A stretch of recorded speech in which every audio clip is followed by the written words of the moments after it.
Šodien pastāstīšu jums par Evopep katla tīrīšanu. Katlu tīrām katru nedēļu, katru mēnesi un reizi pusgadā. Katru nedēļu izņemam pelnus no pelnu kastes un pelnu kameras. Katru mēnesi izņemam pelnus no siltummaiņa, bet reizi pusgadā jāiztīra izplūdes ventilators. Pelnu kameras tīrīšana ar putekļu sūcēju ir ļoti ērta. Jāpievērš uzmanību tam, lai katls un pelni būtu augsti. Pēc 500 kg kurināmā sadedzināšanas katls signalizē par automātisko tīrīšanu. Lai piekļūtu siltummainim, jānoņem augšējais vāks izolācija un siltummaiņa aizsargs.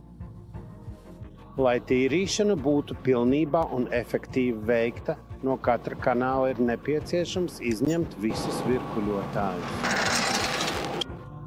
Virpuļotājs jātīra no pelniem ļoti saudzīgi un LT brēktime 0,5 L un ārkārtīgi rūpīgi, lai nodrošinātu to pareizu darbību.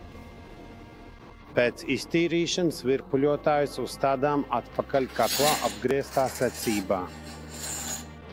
Pēc siltummaiņa iztīrīšanas uzliekam katla vāku, uzmanīgi pievelkot to ar sprūdrata atslēgu.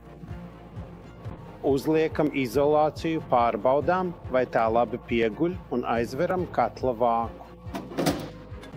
Un mums ir iztīrīts siltummainis. Lai piekļūtu izplūdes ventilatoram, jāatver revīzijas lūka.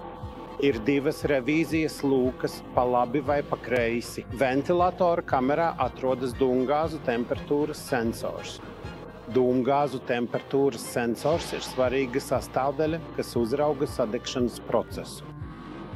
Dūmgāzu temperatūras sensors atrodas zem ventilatora. To ir uzmanīgi jāatskrūvē, jātīra un jāuzskrūvē atpakaļ. Tā izskatās izņemtais ventilators. Īpaša uzmanība jāpievērš lāpstiņu tīrībai un ap tām uzkrātajiem pelniem. Notīrīsim kurtuves kameru.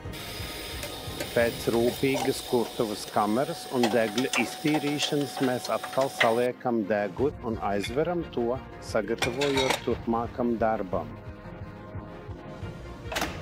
Detalizētu katla tīrīšanas instrukciju atradīsiet papīra lietošanas pamācībā, kas pievienota mūsu katliem. Šo instrukciju var arī lejupielādēt no interneta vietnes. Īpašās situācijās varat pasūtīt pakalpojumu profesionālai pārbaudei.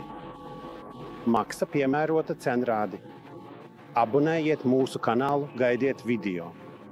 Paldies!